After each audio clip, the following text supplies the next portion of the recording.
Okay, so Euphoria just buried a man alive and then sent a rattlesnake to finish the job. And somehow, that is not even the most disturbing thing about this episode. Episode 7, Rain or Shine. Nate Jacobs is dead, gone, in a coffin, bitten by a snake like some kind of cursed biblical villain who finally got what was coming to him. But here's the thing that nobody is talking about enough. Nate dying might not even be the point, because everything in this episode, and I mean everything, is quietly, methodically building a case that Rue Bennett is next. Stick with me, because we're going deep on this one. Let's start with Nate, because we have to. Loan sharks kidnap him, drop him in a shallow grave at a construction site with a tiny breathing vent, and leave him there. His brother is searching nearby and has no idea. And then, as if the writers sat down and asked themselves, how do we make this worse? A rattlesnake slides down through that little breathing hole and bites him in the neck. By the time Cassie and Maddie show up with Alamo and his crew to dig him out, Nate is already gone. Now let's be real. This season had been slowly dismantling Nate since episode 1. Jacob Elordi played him as this hollowed-out, tired version of the guy who used to terrify everyone. He wasn't a monster anymore. He was just a man drowning in debt and bad decisions. And that almost made it sadder. He wasn't killed at his peak. He was killed at his lowest. And Elordi himself said, and I quote, "That's a cool way to go for someone who made so many dark choices." But here's what the show is actually saying with this death. Maddie sold Cassie into a debt situation with Alamo to try to save Nate. Cassie risked everything trying to raise $1 million in 72 hours. Both of them put themselves through absolute hell for this man. And he was already dead. That is the cruelest possible way to write that story. Even in death, Nate Jacobs is still destroying women's lives. Not out of malice anymore, just by existing. The tragedy is not his death. The tragedy is everything that happened around his death while he was already gone. Here's something I want to call out, because I think it gets overlooked every week. The best parts of Euphoria Season 3 are not the main storylines. A few weeks ago, we got Alamo's backstory. That entire sequence about his mother and how she shaped his relationship with women. It played like a completely different show. A quiet, brutal short film dropped inside a loud, chaotic soap opera. Episode 7 does the same thing with Ollie. We already knew Ollie had a dark past. Season 1 and 2 dropped hints here and there. But this episode actually goes there. We see who Ollie was before he got sober. And the reason it lands is because it is not just backstory for backstory's sake. It is context for what happens next with Rue. Ollie already knows what it looks like when someone is about to lose the fight. He has watched it happen over and over again. He keeps a book with the names of every sponsee he has lost. Dates and names, written down like a record of his failures. And when Rue leaves that post-it note that just says, "Forgive me," and goes back to Lori anyway, Ollie throws the no in the trash. Not out of cruelty, out of grief, out of experience. He has been here before. That book is not just a prop. That book is a death list, and the show is telling you to notice it. Now let's talk about Rue herself, because this is where it gets really interesting. Earlier this season, Rue survives a near-death situation and sees what she believes is a burning bush, a literal burning bush. And she takes this as a sign. She believes God is speaking directly to her. She believes she is chosen. She starts comparing herself to Moses, talking about the promised land, planning to move to Texas after one final job. Ollie actually catches this and says something that I think is one of the most important lines of the season. He reminds her that Moses never made it to the promised land. That is not a throwaway line. That is Sam Levinson telling you exactly where this is going. Rue is not humble right now. She is not careful. She is operating like someone who has already survived the worst and now believes she cannot be touched.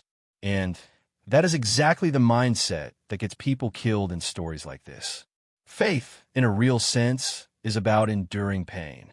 The lie Rue is telling herself is that pain cannot reach her at all anymore, that she has been selected, protected, that the rules do not apply. They do. They always do. So here is where we are at the end of episode 7. Rue and Faye go into the basement to rob Wayne. And what they find down there is not stolen cash. They find ID cards, missing girls, Angel's driver's license, Elordi is running a human trafficking operation.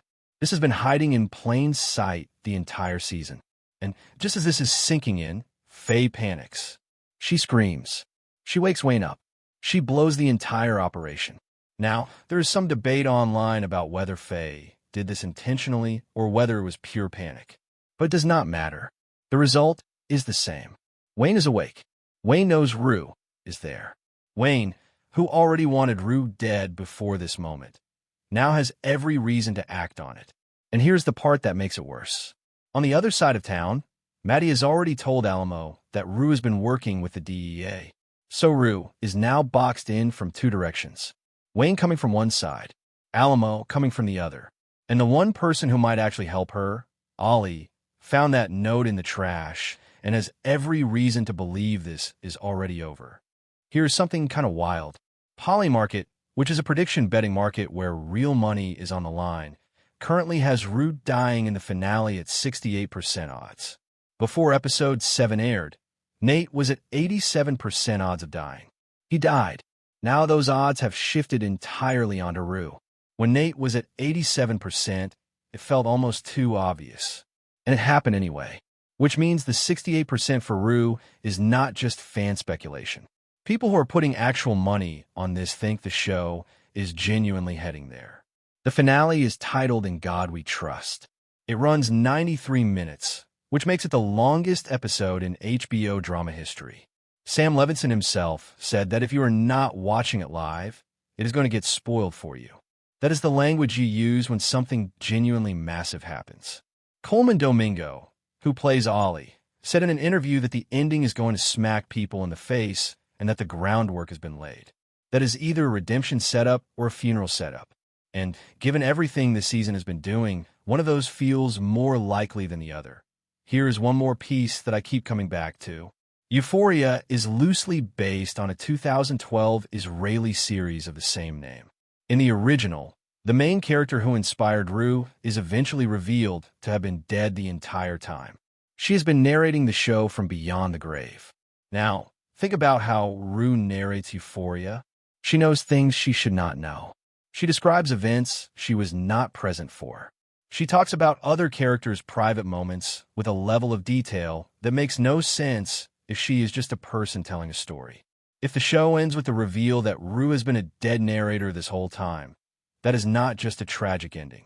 That is a complete reframing of everything you have watched for 3 seasons. Zendaya was asked earlier this year whether season 3 would be the final season. She said, and I quote, "I think so, yeah." That is not a definitive yes.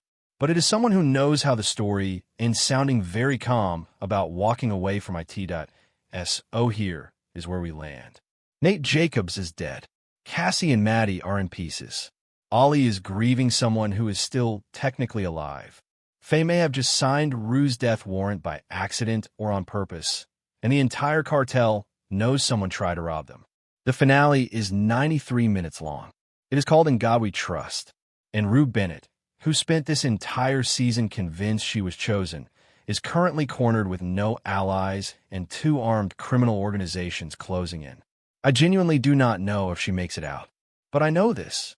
If Sam Levinson kills Rue in that finale, it is going to be one of the most talked about series endings in HBO history.